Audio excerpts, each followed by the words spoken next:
Et la paracha de cette semaine, c'est la paracha de Bo. Je vous écris tout de suite au tableau.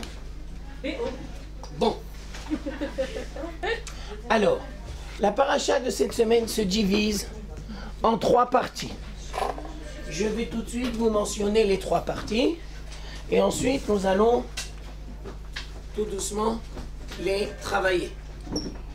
La première partie, sauf Hamakot, c'est-à-dire les dernières plaies. La semaine dernière, nous avons dans la paracha 7 plaies et aujourd'hui, nous avons 3 plaies. 3 plaies. Ah, avant que j'oublie, la semaine dernière, c'était sympa, mais vous avez un peu exagéré. Alors à la fin du cours, c'est pas la peine de... D'accord?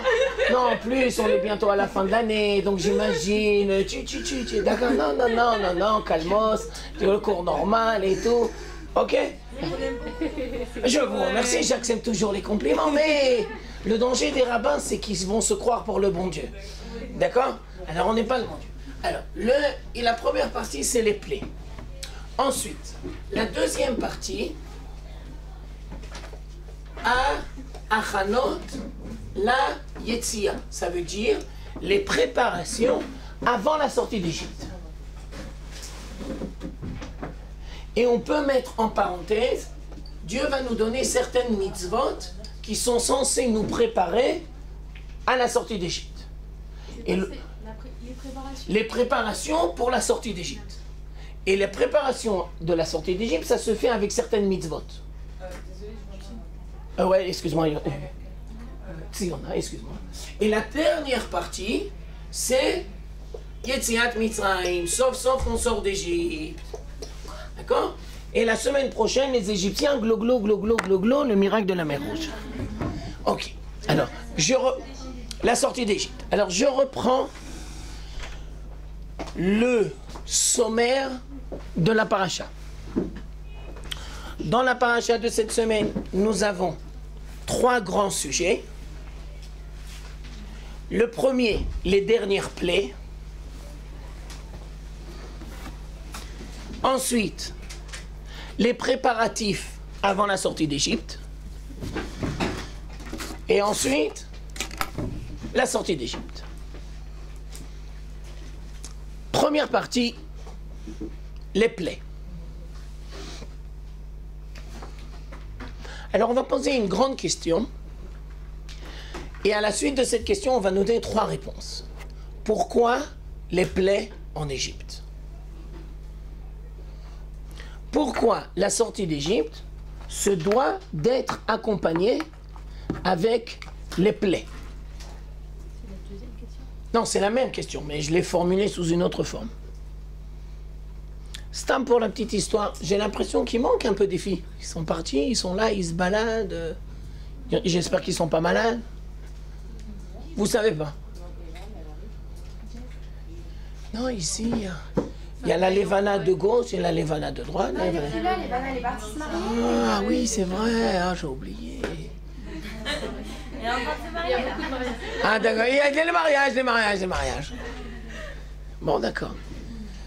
Les mariages, c'est sympa, c'est soit on est avant le mariage, soit on se prépare pour le mariage. Toujours. Après, on vient de se marier.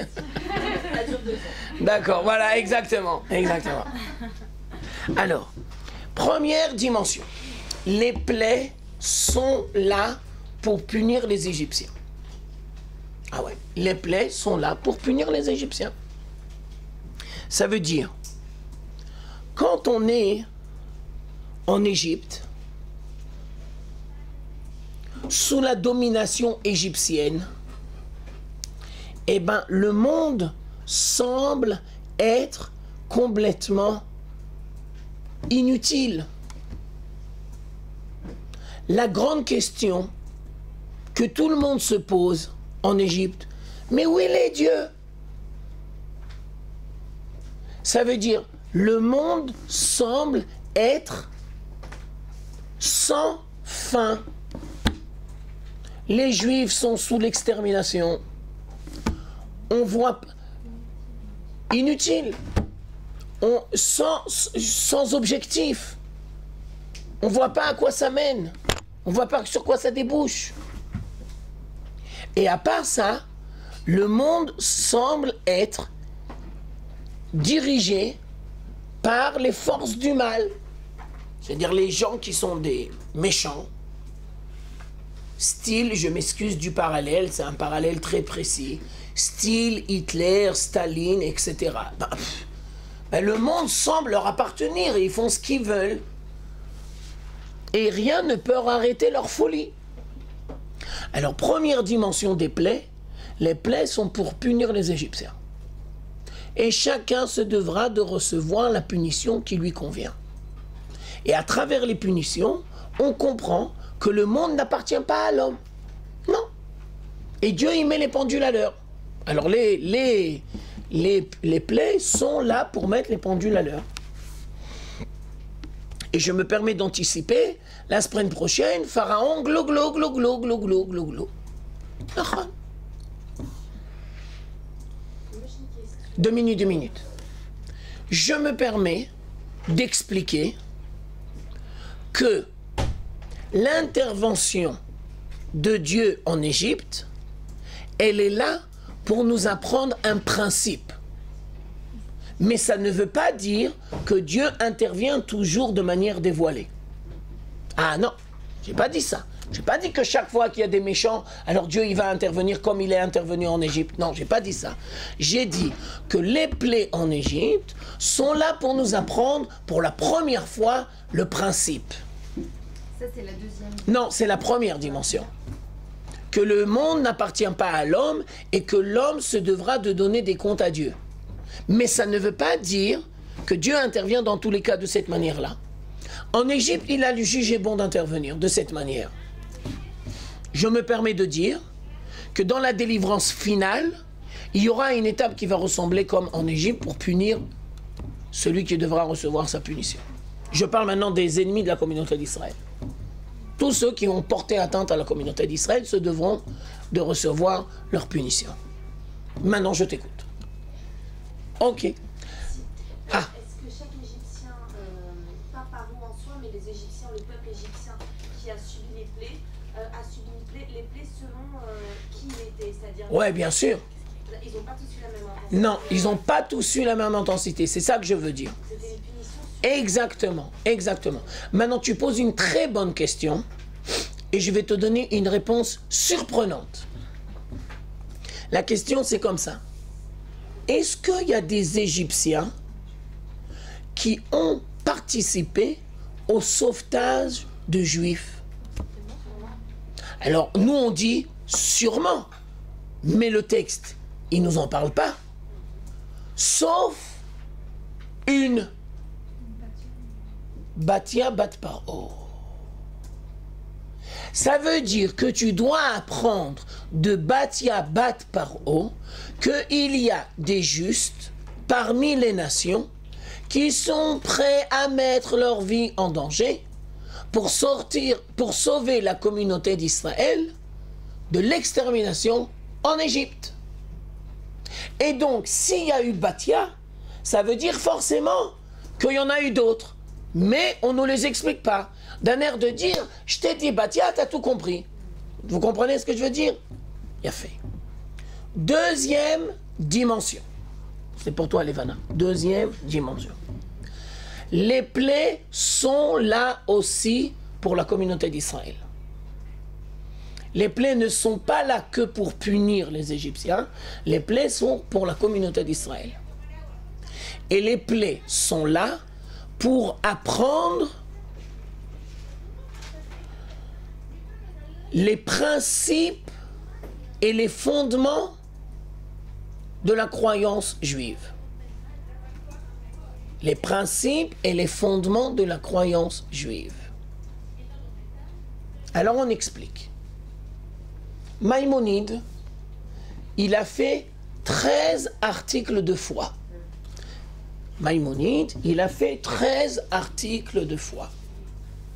Maïmonide, il a vécu dans les années 1000, 1100. Et il a vu qu'il y avait un grand balagan au sein de la communauté d'Israël.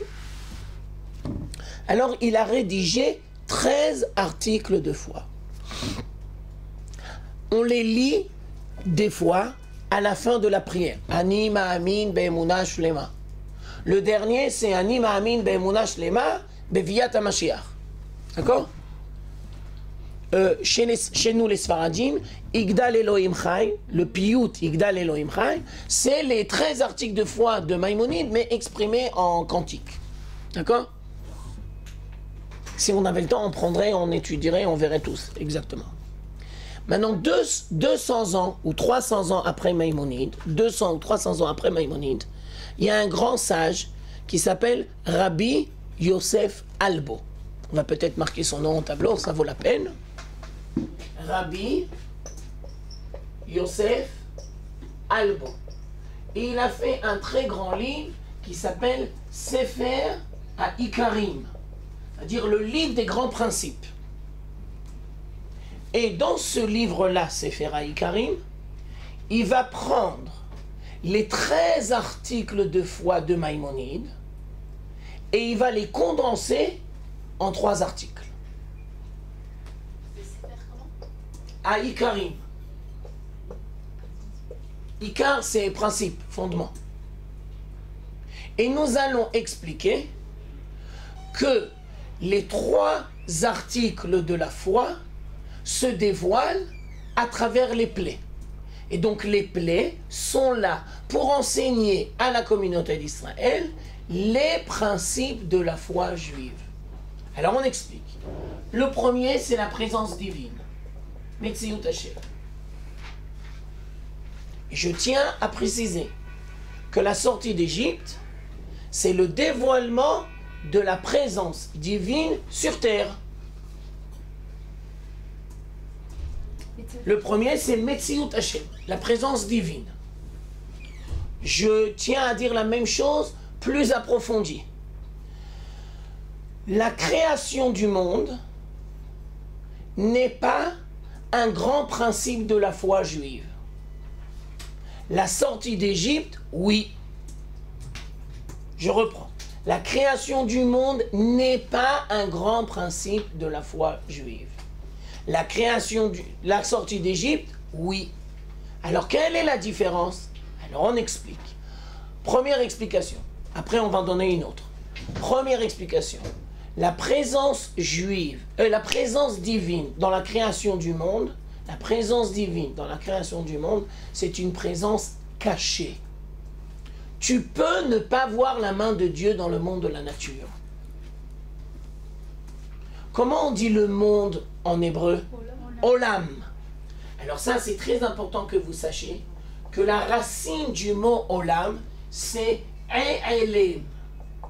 Et E'elem, ça veut dire caché. Olam, c'est le monde, et c'est la même racine que E'elem, qui veut dire caché. Ça veut dire que dans la création du monde, la présence de Dieu, elle est cachée. Mais dans les plaies, en Égypte, la présence divine, elle est comment? Ben, elle est dévoilée à tout le monde. Tout le monde voit la présence divine. Et donc, quand on est en Égypte, les Égyptiens et aussi la communauté d'Israël sont en train de s'imprégner de la présence divine et elle est dévoilée. C'est pas comme dans la création du monde. Dieu se cache à travers la nature. Mais Dieu, il se dévoile à travers les plaies.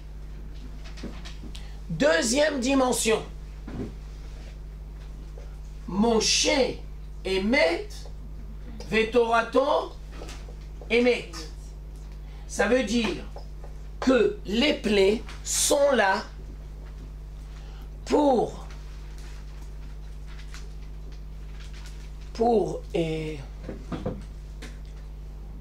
définir le statut de Moshe Rabbeinu.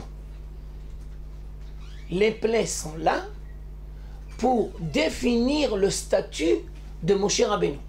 Et à travers les plaies, on s'aperçoit que Moshe est un vrai prophète. Et que tout ce qu'il dit se réalise à la perfection, sans le moindre changement. Et donc, on s'aperçoit pas simplement de la présence divine, mais que Dieu se dévoile à l'homme. Et que Dieu parle à l'homme. C'est la prophétie. je vous appelle à réfléchir que ce point-là, c'est le préambule de la Torah. Ça veut dire, quand Moshe va parler à Pharaon, il va lui dire, Dieu, il a dit comme ça, comme ça, comme ça, comme ça. Ben après, Dieu, il va nous donner la Torah, et il va nous dire, Dieu, comme ça, comme ça, comme ça, comme ça, comme ça. Ça veut dire que le deuxième fondement du judaïsme, c'est le dévoilement de Dieu à travers le prophète qui va nous donner la Torah. Ou bien qui va dire à Pharaon, tu dois faire comme ça et comme ça et comme ça et comme ça. Troisième point fondamental du judaïsme, la providence divine. Ashgachat Hashem. Ça veut dire qu'à travers les plaies, eh ben, on prend conscience de la différence entre un juif et un goy. Ah bah oui. Et je me permets de dire que la providence divine, c'est le préambule à l'élection de la communauté d'Israël. Bah oui, quand Dieu y fait les plaies, eh ben on s'aperçoit qu'un juif, c'est pas un Égyptien. Chez les Égyptiens, il y a du sang et des grenouilles, à la Esther, et chez nous, on continue comme si de rien n'était. Ouais, vas-y. Les trois articles sur ouais. ça fait présence divine. Présence divine.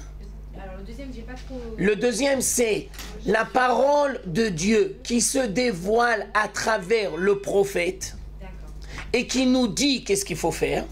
Ça veut dire c'est la Torah, la prophétie, la révélation. Et le troisième, c'est la providence. Ça veut dire, je vous donne un exemple. Si, c'est un exemple, si par exemple, tu es arrivé au Mahonora, c'est un hasard ou pas? Non. Ah ben non. Ah ben non. Ah ben non. Maintenant, on va aller encore plus loin dans la question. Si, c'est un exemple. Si aujourd'hui, tu as 25 ans et tu arrives au Mahonora, mais pourquoi tu n'es pas venu à 20 ans? Parce que c'était pas le bon moment. Oui, mais alors ça justifierait beaucoup d'actes. Alors justement, regardez bien. Maintenant, et pourquoi tu vas pas venir à 35 ans ou à 40 ans? Bah c'est trop tard, c'est trop tard. C'est raté. Non, non, pardon. Non. Ce que je veux dire. À 60 ans. À 120 ans, à 120. Maintenant, je tiens à expliquer. Si je m'exprime mal, alors on risque de justifier beaucoup de manque de l'homme. Ça veut dire la providence divine, elle n'est pas là pour justifier les erreurs de l'homme. Il y a la providence, mais il y a aussi le libre arbitre. Ah ben oui. Ça veut dire il faut bien comprendre que quand on dit dans le dernier point providence divine, ça ne veut pas dire qu'il n'y a pas le libre arbitre.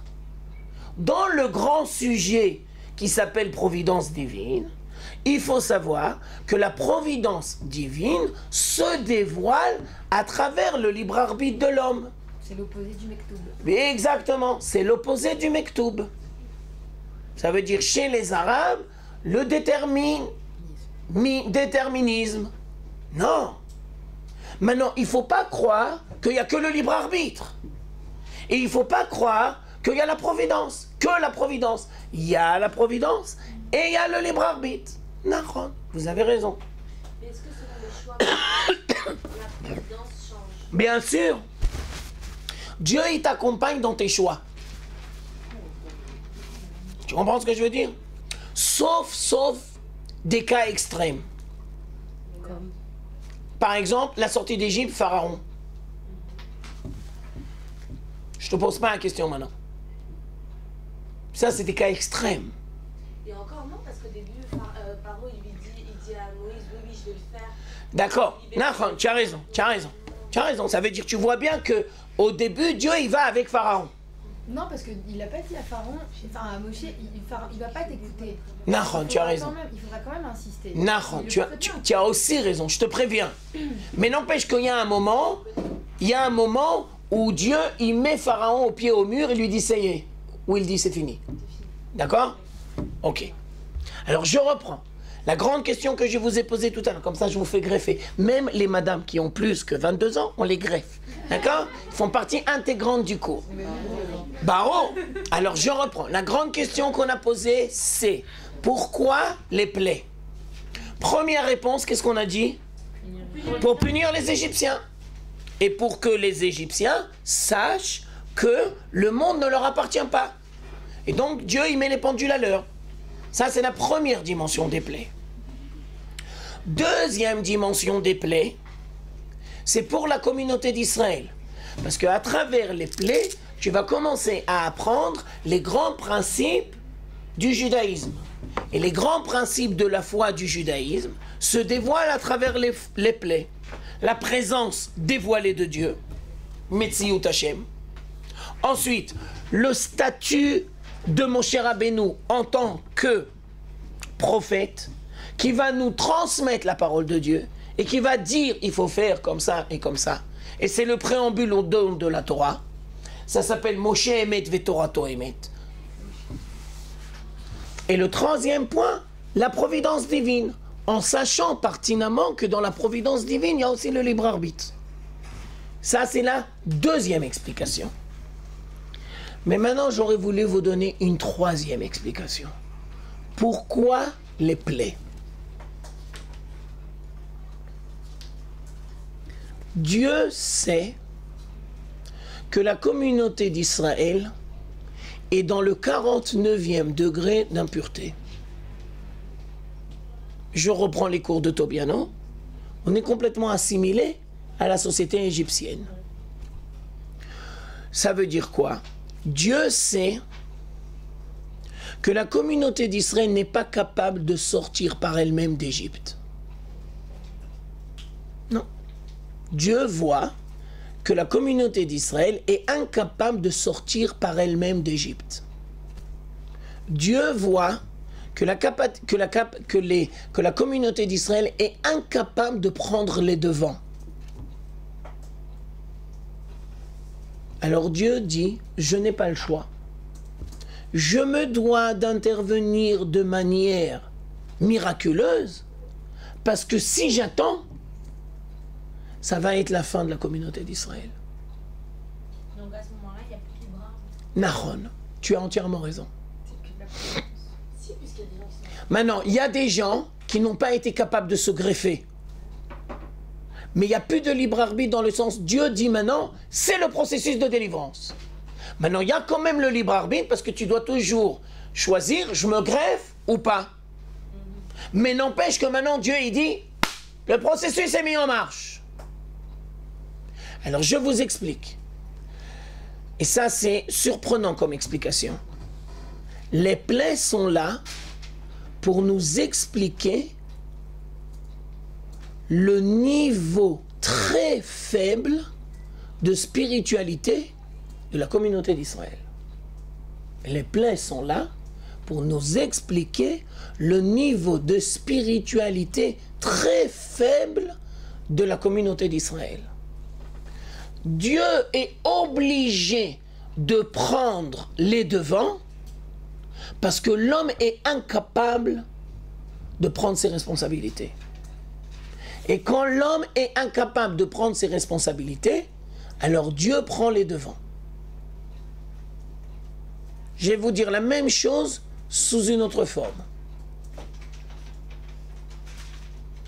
Dans le monde des patriarches, Abraham, Yitzhak et Yaakov, dans le monde des patriarches, est-ce que nous voyons des miracles, des prodiges comme il y avait en Égypte?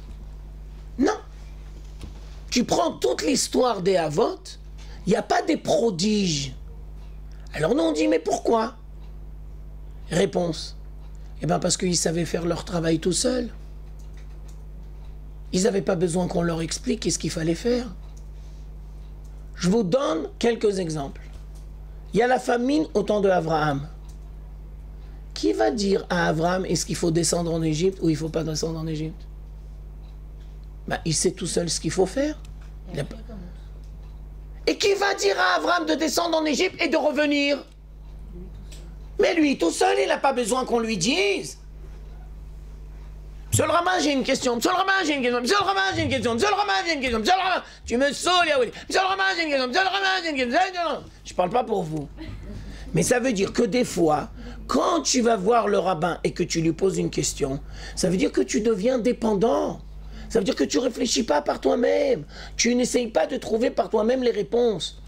Et là, c'est toujours beaucoup plus rassurant qu'il y ait quelqu'un qui fasse le boulot à ta place. Avec qui je me marie? Où on va habiter? Comment on se lave les dents? Comment on cire les chaussures? Qu'est-ce que je mets aujourd'hui?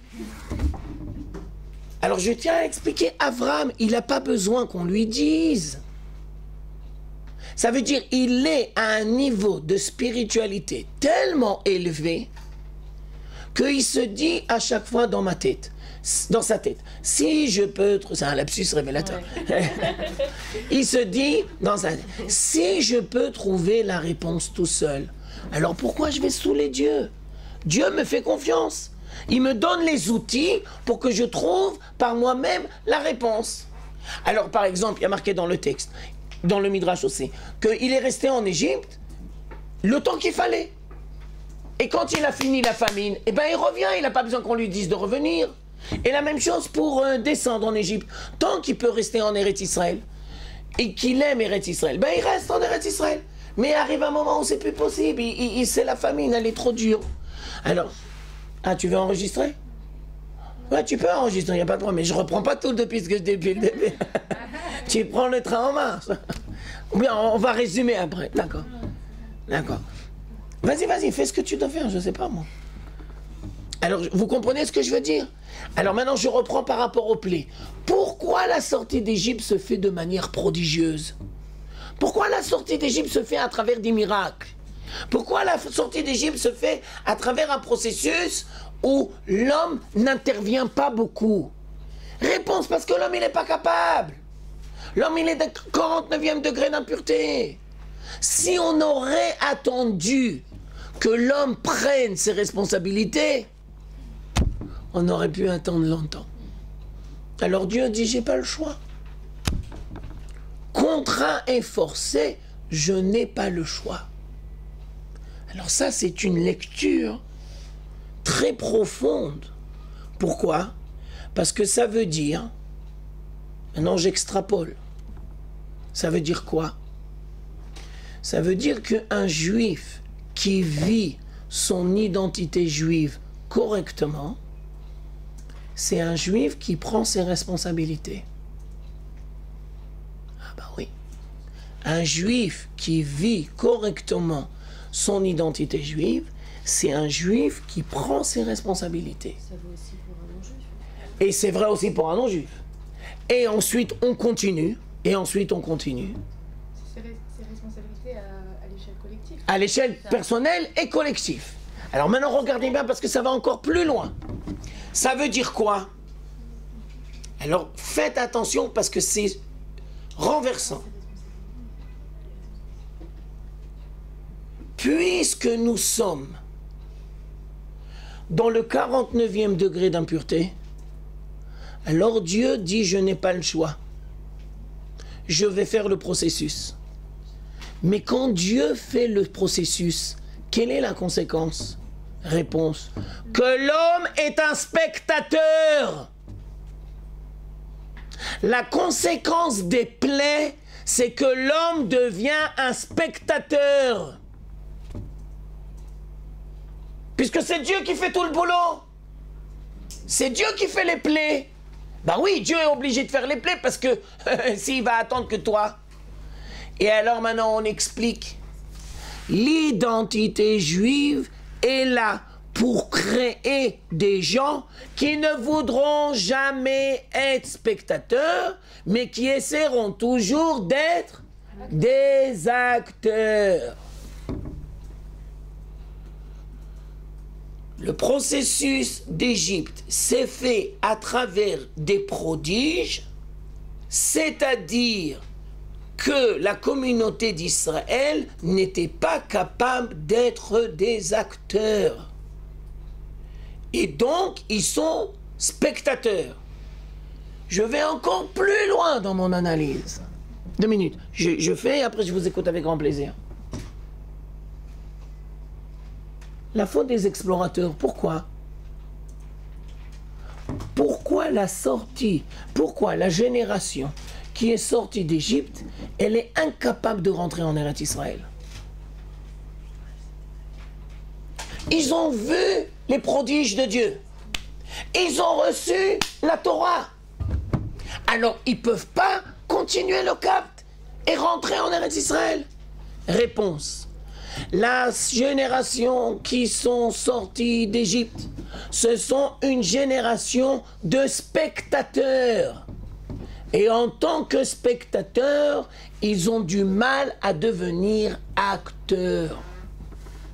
Et donc, le problème de la faute des explorateurs, ce n'est pas uniquement un problème par rapport à la terre d'Israël, c'est aussi, et peut-être surtout, l'incapacité de la communauté d'Israël de faire le pas entre spectateurs et acteurs.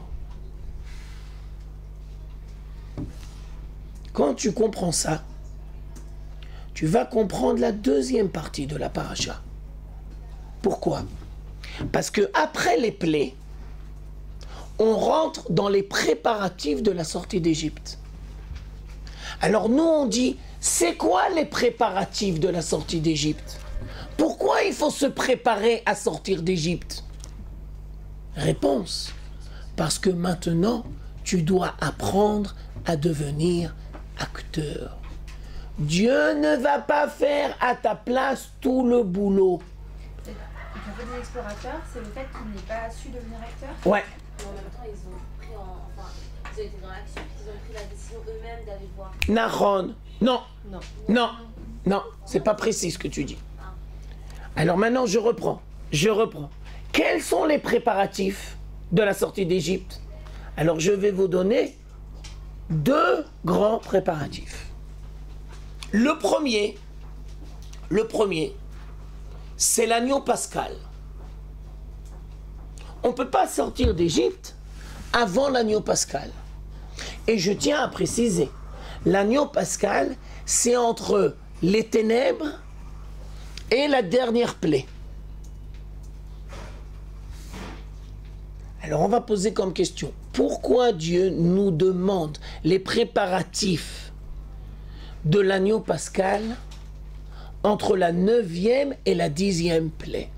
Pourquoi à ce moment-là, on se doit de recevoir l'agneau pascal? En prévention, pour qu'on enclenche avant que ça fasse. Il a fait Mérot. Elle a dit, je reprends. Réponse. Les 9 plaies, c'est Dieu qui est acteur. La 10e plaie, Dieu sera aussi acteur. C'est quoi le grand danger? C'est que toi, tu vas toujours rester spectateur. Alors Dieu fait en sorte de faire le processus, mais il veut t'apprendre à prendre tes responsabilités et il veut t'apprendre à ce que tu deviens acteur. Alors entre le 9e et le 10e, il y a l'agneau pascal. Ouais, il n'y a pas de problème. Il n'y a pas de problème. Je reprends. Les préparatifs pour la sortie d'Égypte, c'est la deuxième partie de la paracha. Alors nous on dit, mais pourquoi on a besoin de préparatifs? Si Dieu il a fait les 9 plaies, il a fait tout le boulot, ben, on n'a pas besoin de se préparer, il n'a qu'à terminer et on sortira.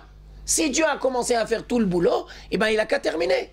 Pourquoi il y a des préparatifs à la sortie d'Égypte? Réponse, préparatifs, c'est pour nous apprendre à devenir acteurs. Et le préparatif par excellence, c'est l'agneau pascal. On va l'expliquer. D'accord? Et donc, Dieu ne voulait pas que même la sortie d'Égypte se fasse entièrement grâce à lui.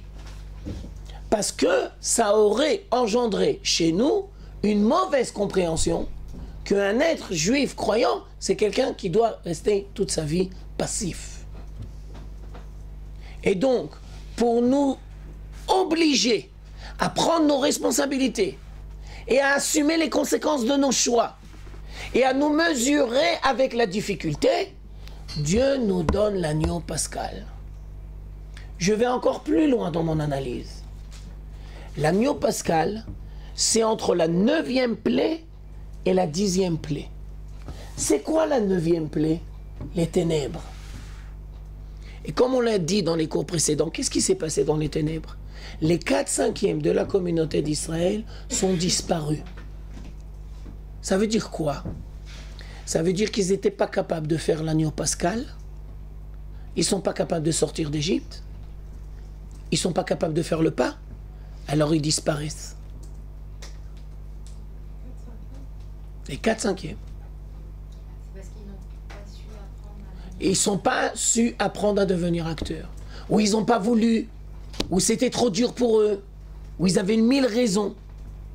Ça veut dire que à qui Dieu donne l'agneau pascal?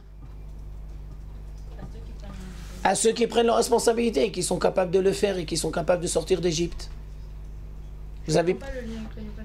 Maintenant, je vais expliquer c'est quoi l'agneau pascal. J'explique l'agneau pascal. Dieu dit à la communauté d'Israël, vous devez prendre le Dieu des Égyptiens. C'est l'agneau. Vous devez prendre le Dieu des Égyptiens. Vous le mettez 4 jours chez vous. Chaque fois qu'il y a un Égyptien qui va venir et qui va te poser la question, mais qu'est-ce que tu fais avec mon Dieu? Qu'est-ce que tu dois lui dire? Nous avons l'intention de sortir d'Égypte. Le Dieu de la communauté d'Israël nous a demandé de l'égorger. Quoi, le juif qui était esclave, il doit maintenant rehausser la tête, il doit être capable d'affirmer sa émouna et de dire à l'Égyptien, je suis prêt à sortir d'Égypte. Ça veut dire qu'il a fait sortir l'Égypte qu'il avait en lui, à tel point qu'il est capable de dire à l'autre sa conviction profonde. Je prends le Dieu des Égyptiens et j'ai l'intention de l'égorger. Mais c'est de la folie. Alors je tiens à préciser que l'agneau pascal, il est là pour enseigner à la communauté d'Israël que l'on ne devra jamais rester spectateur, mais qu'on devra appeler à être acteur. Je continue. L'agneau pascal, comment on doit le faire? Je précise. Est-ce qu'on doit prendre l'agneau pascal? On le met dans une marmite avec de l'eau, à l'intérieur, dans la cuisine, ni vu ni connu? Non. Tu dois le faire dans ton jardin, dehors, sur le feu, au barbecue. Avec une odeur, tout le monde va le voir, tout le monde va le sentir. Tu fais pas ça en cachette. Tu fais pas ça dans ta cuisine avec de l'eau, style une soupe, mais pas du tout. Ça veut dire que l'agneau pascal, c'est la condition sine qua non pour sortir d'Égypte. Tu dois être capable de tuer l'Égypte que tu as en toi. Tu dois faire sortir la galoute que tu as en toi. Tant que tu vas rester imprégné de la galoute, tu ne pourras jamais t'intégrer à la communauté d'Israël. Les Chachamim, ils vont aller encore plus loin. Et ils vont dire que la sortie d'Égypte, c'est un processus de conversion. Et toutes les étapes qu'il y a dans un processus de conversion, et il y a pour la communauté d'Israël qui doit sortir d'Égypte. Je reprends ce que j'ai dit dans le premier cours. La sortie d'Égypte, c'est retrouver une nouvelle identité.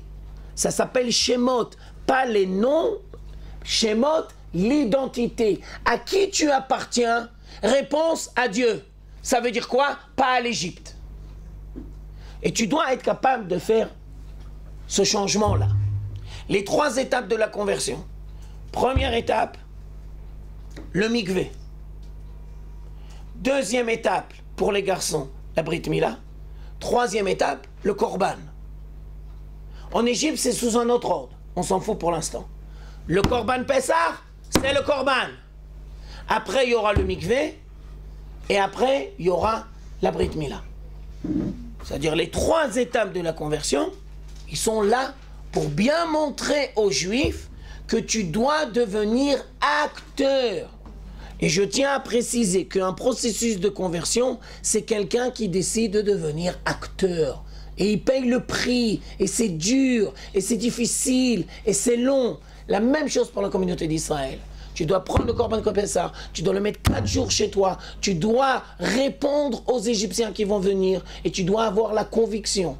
On continue. Le sang de l'agneau, où tu le mets? À l'intérieur ou à l'extérieur? À l'extérieur. Ça veut dire, on ne peut pas te louper. Tu es juif, on ne peut pas te louper. Non, on ne peut pas te louper.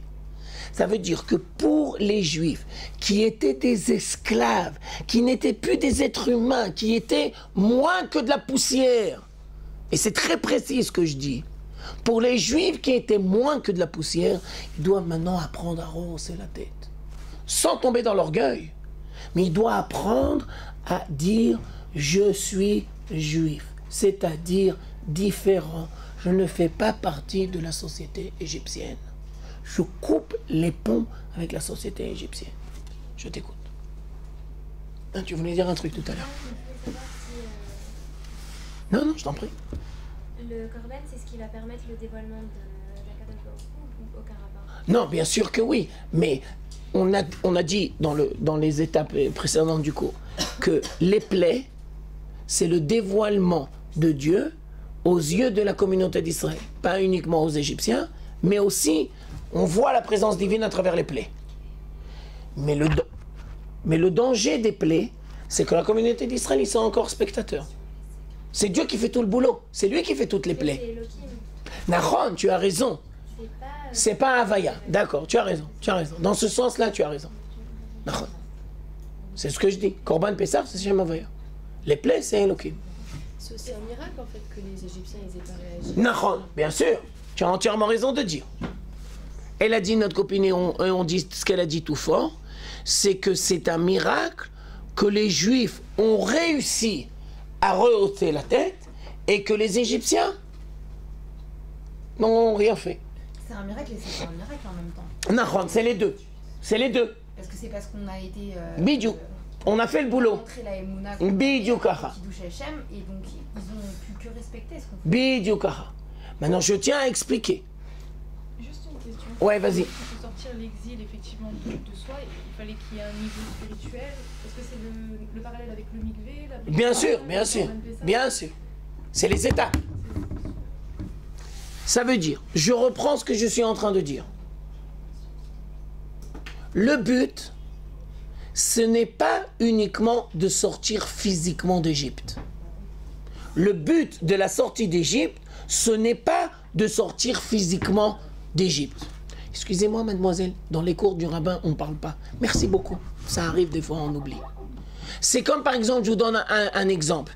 Est-ce qu'on peut habiter à Jérusalem et rester dans sa tête avec toute la galoute? Mais bien sûr. Alors c'est quoi le but de la Aliyah? De retrouver une nouvelle identité. Ton but, c'est pas qu'il y a marqué, c'est quoi ton adresse? Givat Shaul, Machonora. Mais c'est pas ça le but. Le but, c'est que tu retrouves une nouvelle identité. Ça veut dire que la Aliyah, c'est une naissance spirituelle. Mais bien sûr. Et comment on peut faire ça? Comment on arrive à sortir? Tout doucement, tu découvres de nouvelles dimensions, tu retrouves des nouvelles personnes, tu retrouves des nouveaux paysages, tu retrouves un nouveau truc historique, tu rencontres des copines qui vivent comme toi, le même processus. Alors, de la même manière que la Aliyah, c'est une renaissance spirituelle, la même chose la sortie d'Égypte. Le but, c'est pas de sortir du territoire d'Égypte. Le but, c'est de faire sortir l'Égypte qu'on a en nous.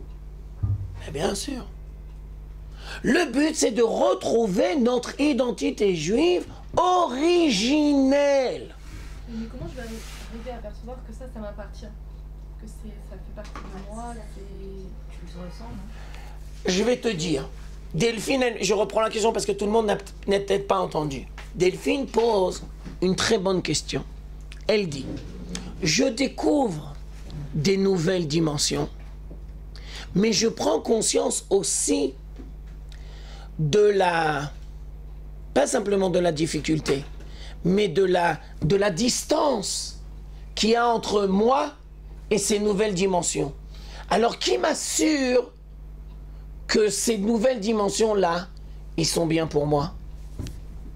Alors, je te donne un exemple, et j'ai l'impression que c'est un exemple très précis. Est-ce que ça t'arrive, c'est un cours de fille, d'aller acheter des vêtements? Si tu es une fille normale, oui. Et alors maintenant, je te pose une question. Quand tu vas acheter des fringues, tu les trouves tout de suite? Non. Et des fois, ça prend beaucoup d'heures? Oui. Et des fois, tu trouves pas? Oui. Et des fois, tu trouves tout de suite? Oui. Et alors, je vais te dire, les fringues sur le corps, c'est comme l'identité juive pour la Neshama. Ça veut dire quoi? Alors ça, je précise, et c'est très très profond. C'est pas un hasard que je les ai pris les fringues. Tu ne peux pas mettre des habits dans lesquels tu ne te sens pas à l'aise. Non. Des fois, ça va t'arriver que tu vas voir dans la vitrine un super habit, tu vas croire qu'il est bien pour toi, tu vas revenir chez toi, il va rester dans ton armoire. Qu'est-ce qui s'est passé? Il est sympa, mais pas sur moi. Je me sens pas bien avec. Ça veut dire que la Torah, pour l'âme juive, ça doit être comme des habits. La Torah, pour une âme juive, ça doit être comme des habits. Ça veut dire que tu dois prendre le temps de chercher et d'écouter et de trouver la solution qui te convient. Maintenant, je vais plus loin dans mon analyse. Excusez-moi, M. Tobiano, j'ai été dans votre cours et je m'excuse, je me dois d'être sincère. J'accroche pas. Qu'est-ce que vous me proposez? Eh ben, va chercher un autre cours. Personne t'a demandé de rester chez Tobiano. On fait pas du rating. Quoi, je peux partir? Mais bien sûr. Tu dois être sincère avec toi-même. C'est comme, par exemple, il y a quelques années, j'enseigne aussi à des filles en français, mais plus jeunes que vous. Alors, il y a après quelques mois, je sais pas, un mois comme ça, elle me dit, excusez-moi, Rav Tobiano, j'ai une question. Ouais, pourquoi? Avec grand plaisir. Je voudrais partir. Ouais, pourquoi pas? Alors d'abord, elle était... mais non, vous n'avez pas compris ma question. Alors j'ai dit, bah, explique-moi ta question. Bah, je suis chez vous, les sionistes religieux. J'accroche pas. Je voudrais aller chez les orthodoxes passionnistes. Alors elle était persuadée. Mais non. Mais vas-y. C'est moi qui vais te retenir, mais t'as rien compris. Si tu penses que ça te convient pas et que tu n'es pas à ta place, c'est pas moi qui vais te dire de choisir. Moi, je ne peux que te proposer. Toi, tu choisis. Mais bien sûr. Mais si on pense dans le fait de faire son alliance, justement. La même chose. Alors on reste dans son pays d'origine. Nahon, tu peux pas brusquer les étapes. Jusqu'à ce qu'on sente. Mais bien sûr. C'est que le vêtement n'est pas adapté. Ça veut dire que tu n'as pas encore trouvé le vêtement qui te convient. Je passe un régime pour rentrer. Ça, je l'ai pas dit. Ça, c'est la traduction de Levana, c'est pas la mienne.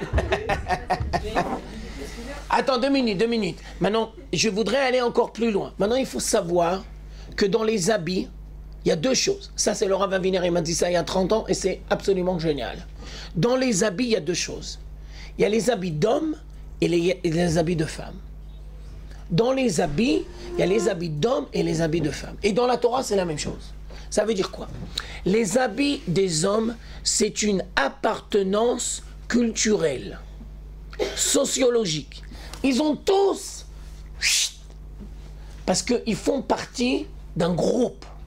Les habits d'hommes, c'est l'attachement à un groupe. Les habits de femmes, c'est chacune différente de l'autre.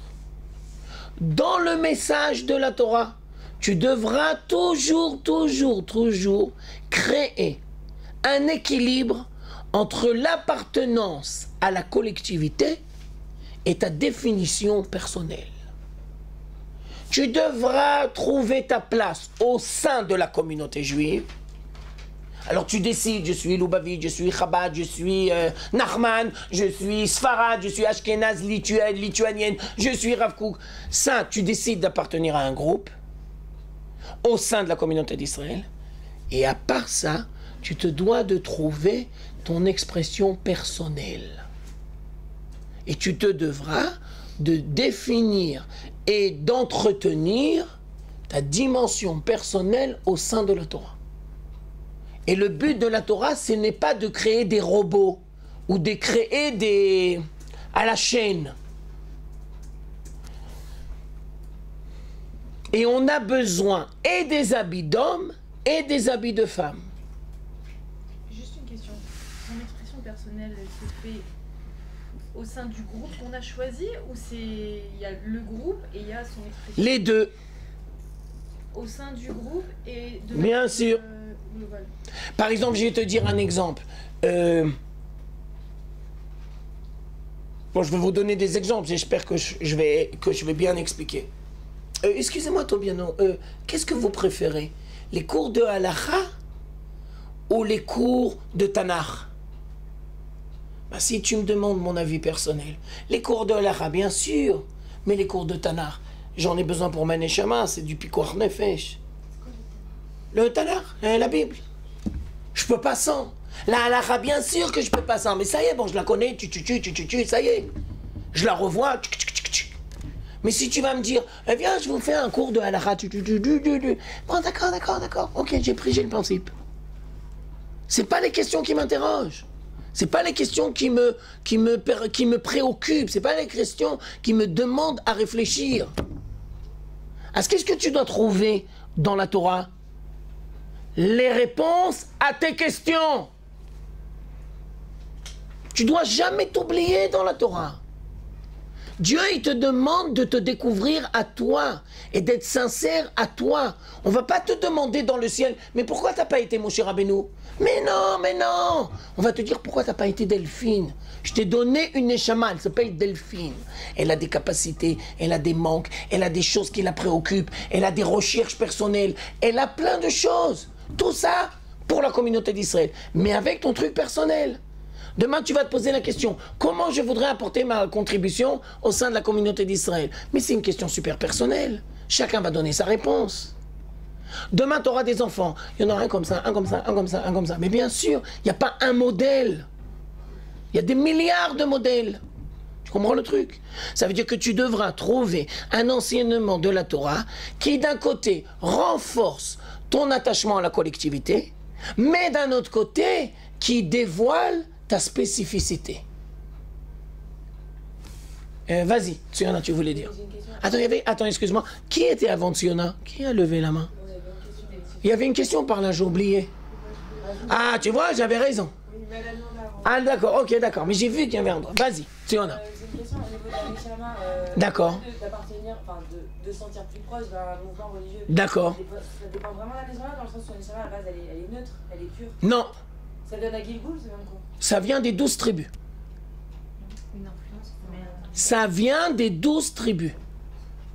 Au sein de la communauté d'Israël, il y a 12 identités spirituelles qui composent la communauté d'Israël. 12 tribus, c'est pas pareil. Donc les mouvements, c'est des tribus? Ouais. Il y a un Datilomi et un Haredi, c'est... Nahon. Alors, ça veut dire si un rave, il dit ta Neshama, elle est plus proche de... Il a raison? Non, il doit pas dire ça. Non, mais dans la pratique, c'est non. ça qui se passe? Non. Si tu me demandes mon avis personnel, voilà, c'est toi qui dois choisir. C'est comme la fille qui m'a dit, je voudrais vous quitter. Et si on sait pas?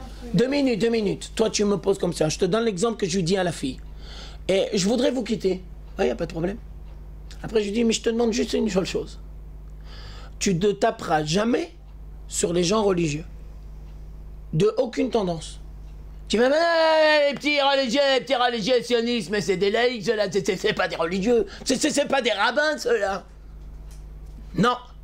Tu devras toujours légitimiser le droit à la différence dans la Torah. Chacun trouve chaussure à son pied. Il y a 12. Maintenant, je tiens aussi à préciser encore un autre truc.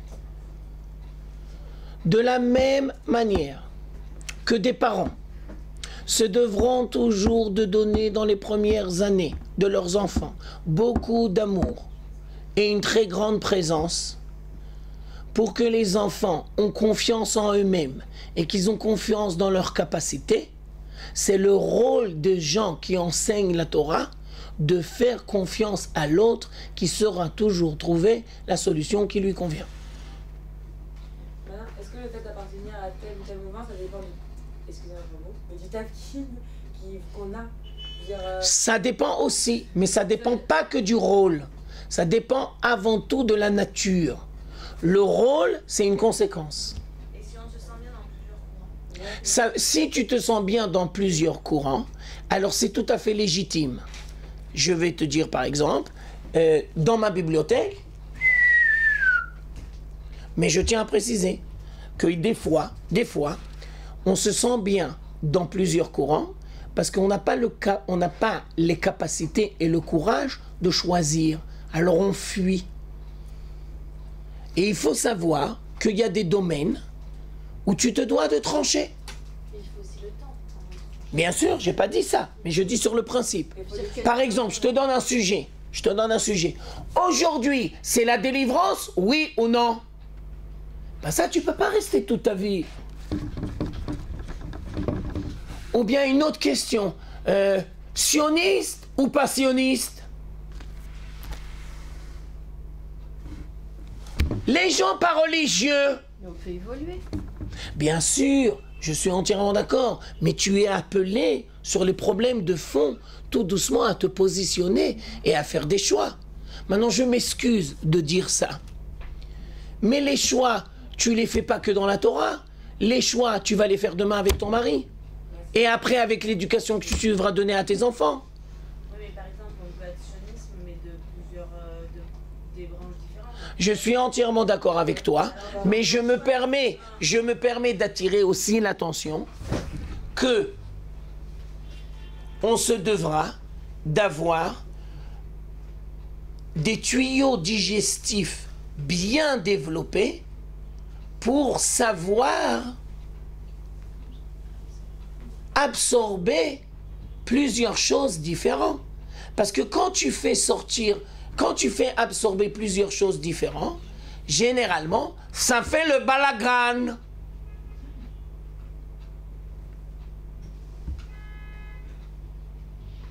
Ça ne veut pas dire que tu ne dois pas apprendre de tout le monde, mais ça veut dire que tu ne devras jamais t'oublier. Et tu dois trouver un habit qui te convient. Maintenant, tu peux dire, je ne veux pas choisir pour l'instant. Ok. Mais je me permets d'attirer ton attention qu'il y a des caps où tu seras obligé de choisir.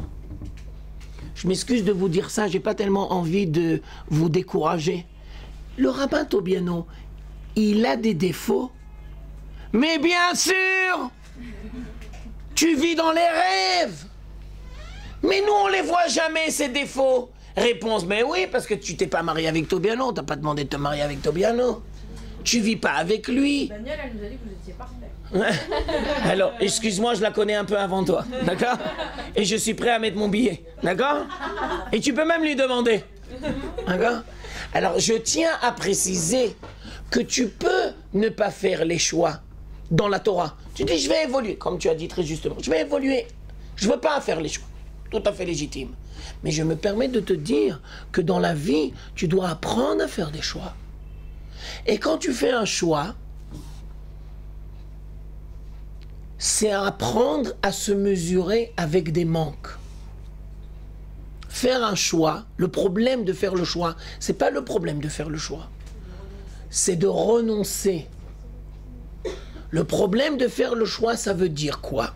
Ça veut dire, moi j'avais dans ma tête un modèle. Et je m'étais fixé dans ma tête une image, un modèle. Mais maintenant, la réalité, elle me montre un autre modèle.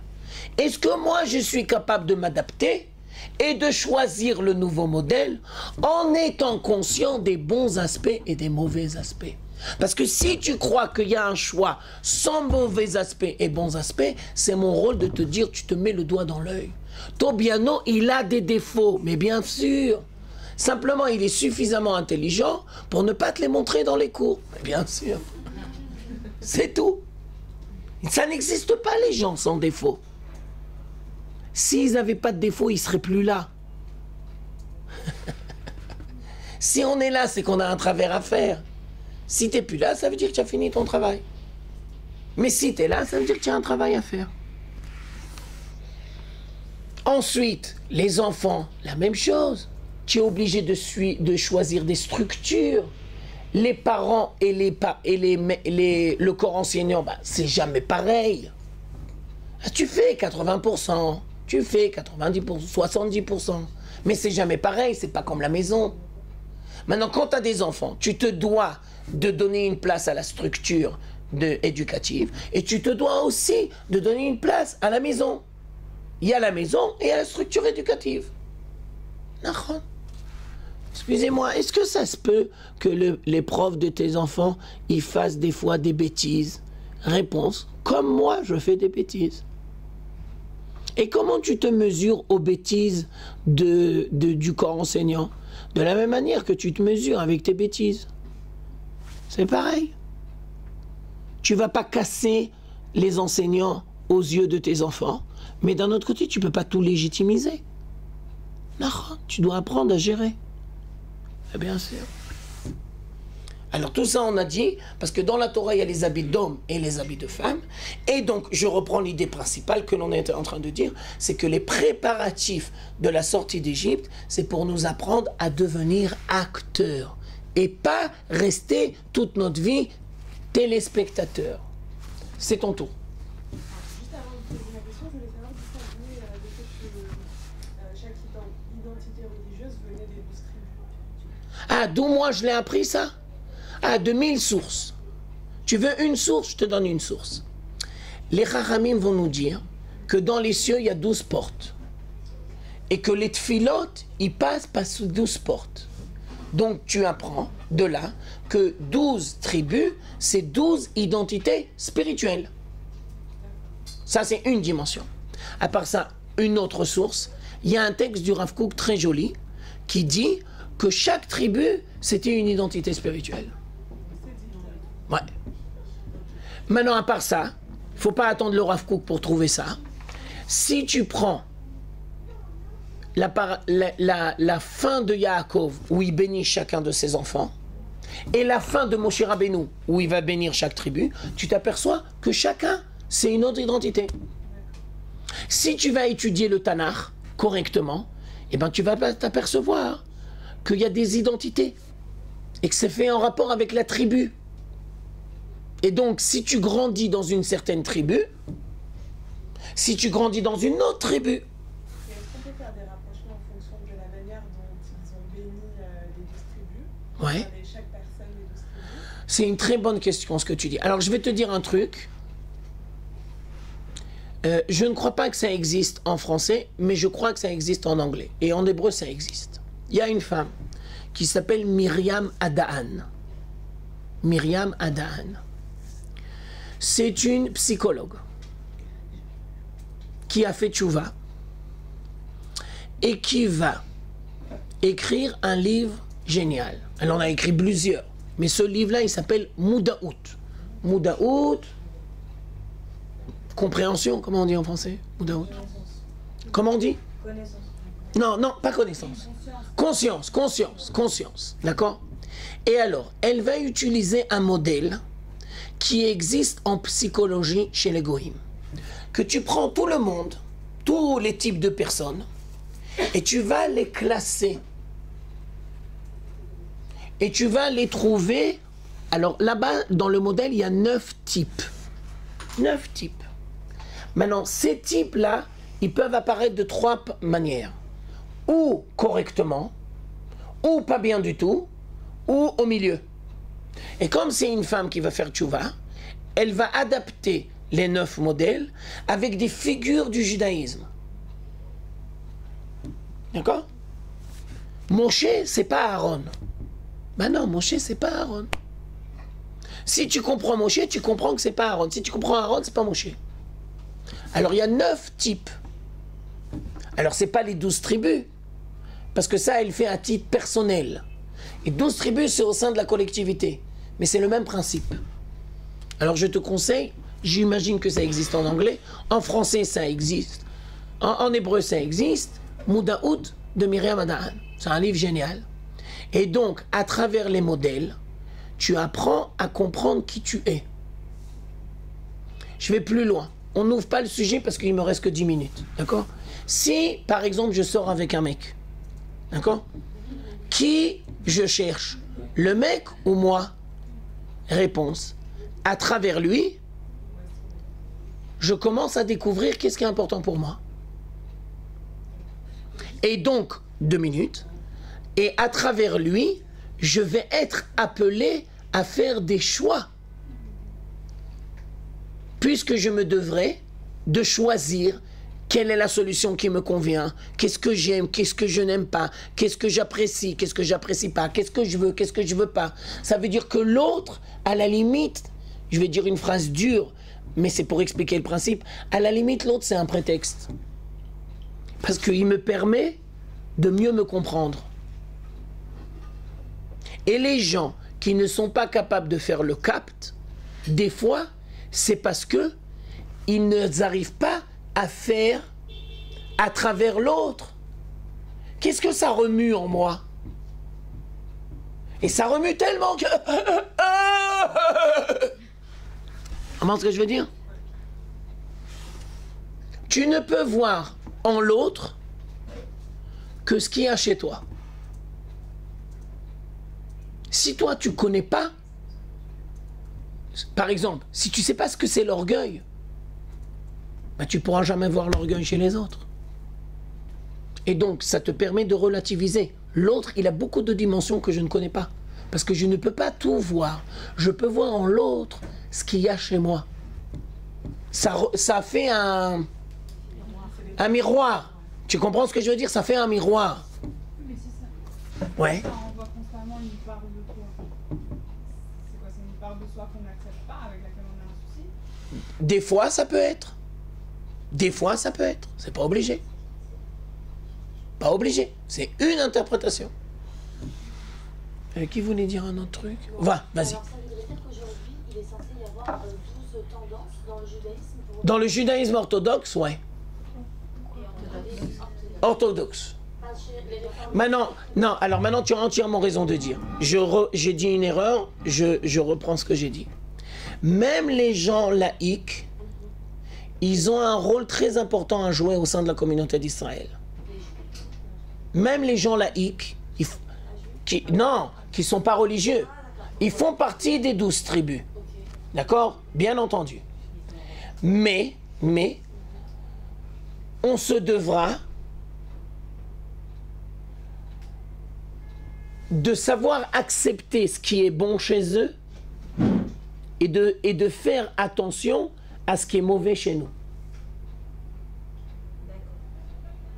Ça veut dire les gens qui sont laïcs aujourd'hui, ce sont des gens qui sont appelés à faire tchouva demain. Et ils déclenchent des choses chez nous. Ça veut dire que si par exemple chez les laïcs il y a des très bonnes qualités, ça veut dire peut-être que chez les religieux ils ne sont pas là. Et donc Dieu il fait en sorte que les laïcs vont rencontrer les religieux pour que les religieux ils apprennent des laïcs, mais aussi et surtout... Peut-être qu'ils sont en rejet, qu'ils veulent nous Alors, je comprends pas. Alors, je pense que quand il y avait 12 tribus, de parents en enfants, on appartenait à une tribu. Nahon. Mais alors aujourd'hui, nos parents peuvent... mon père va... Nahon. Nahon. Ça se mélange. Ça se mélange, il y a un grand balagan. Mais ce que oui on peut dire, c'est que quand tu fais tchouva, alors dans les premières années de ta tchouva, tu es incapable de faire le discernement.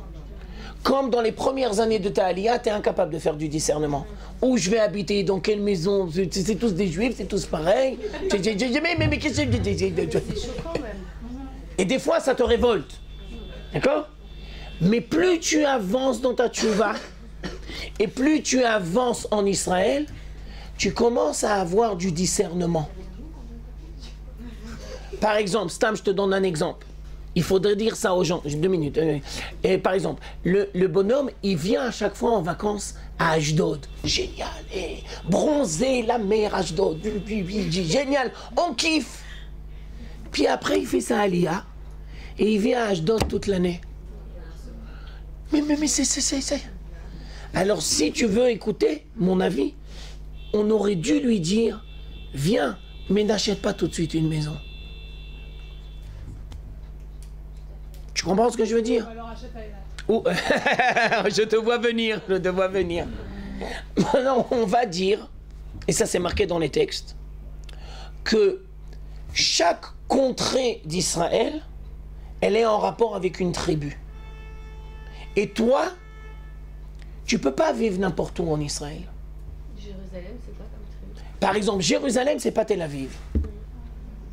Elat, c'est pas Ashdod. Haïfa, c'est pas, je sais pas quoi. Les gens qui vivent dans le Shomron, c'est pas comme les gens qui vivent dans Yehuda. Tu comprends? Alors ça, c'est par rapport à la terre d'Israël. Et dans la Torah, c'est la même chose. Alors plus tu avances dans la Torah, et plus tu trouves la solution qui te convient. Alors quand tu dis ça à quelqu'un qui connaît pas la Torah, il me dit mais je comprends pas ce que vous me dites, mais on fait tous les mitzvot, c'est tous pareil, c'est tous pareil, c'est tous pareil. C'est pas tout pareil. Tu peux pas prier n'importe où. Tu rentres dans une synagogue, tu vas dans une synagogue, tu peux pas étudier n'importe où.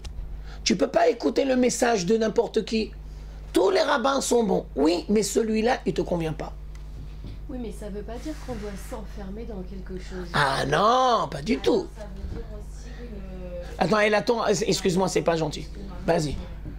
Quand tout à l'heure vous avez dit, voilà, il y a 12 tribus, chacune a des qualités, des défauts. J'aimerais savoir, par exemple, qu'est-ce qu'un orthodoxe a trouvé de bon chez un Mais des milliards de choses. Elle pose comme très bonne question.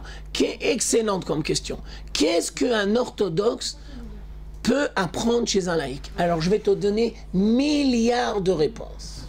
Première, l'amour de la nature. Tu t'enfermes pas dans les bouquins, Yahweh. Dans la vie, il n'y a pas que les bouquins. Il y a la nature. L'amour de la nature. Deuxième question, l'amour des arts. L'amour des arts. La chanson, le théâtre, l'amour des arts. Troisième question, l'audace. L'audace. Quatrième question, le courage. Pas la peur. Ah, les Arabes, c'est dangereux. Mais qu'est-ce qu'on va faire, les Arabes? Tu leur casses la tête, les Arabes, on les éclate.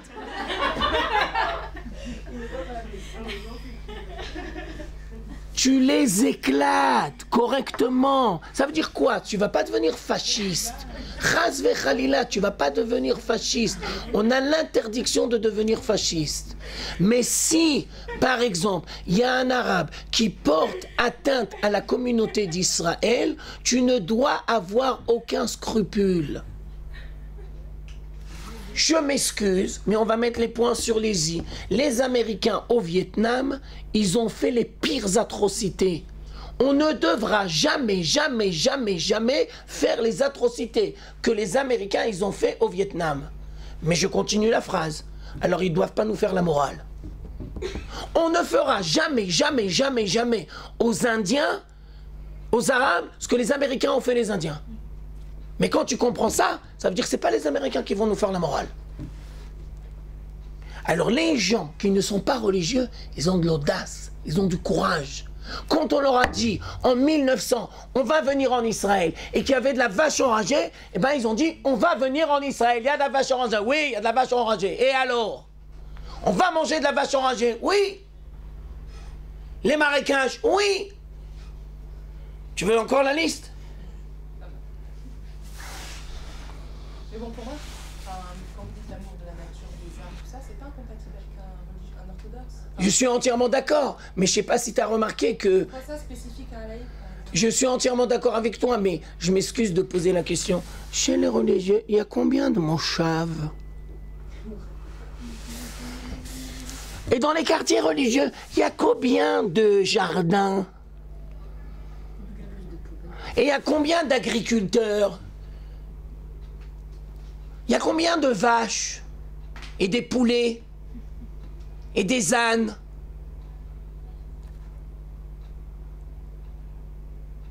Nous ne sommes pas appelés à nous enfermer dans nos bouquins. Torah, c'est pas pour créer des monastères. Ça, tu peux laisser aux chrétiens, mais c'est pas pour nous. On est appelés à vivre. À vivre. Ah, tu respires. Pas tu vas dans un quartier style le Rova.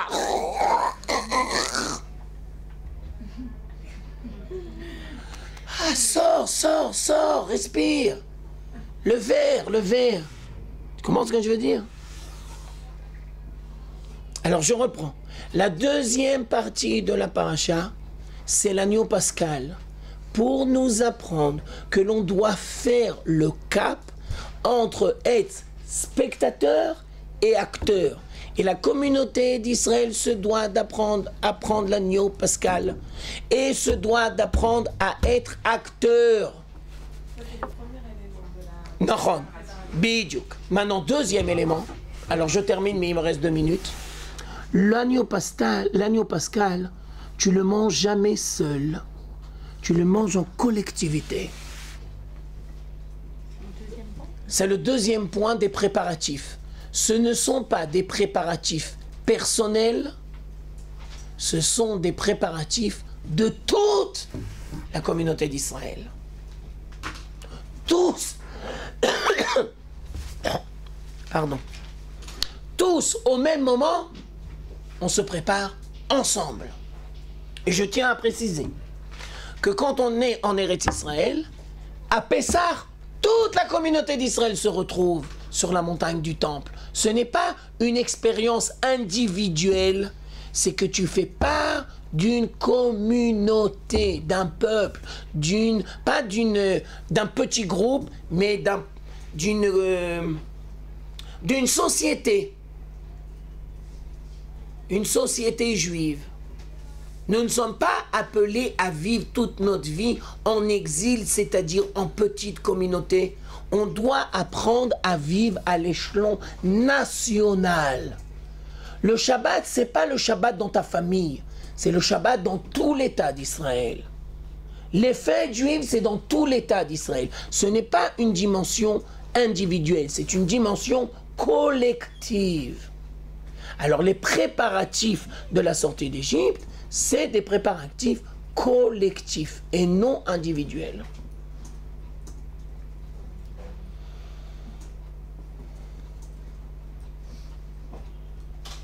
Le dernier point que je voulais dire, c'est que la sortie d'Égypte, ce n'est pas la fin du programme, c'est le début d'une nouvelle aventure. Le but, ce n'est pas uniquement de sortir d'Égypte. Le but, c'est de s'embarquer dans un nouveau destin. Et donc, la sortie d'Égypte n'est qu'un préambule.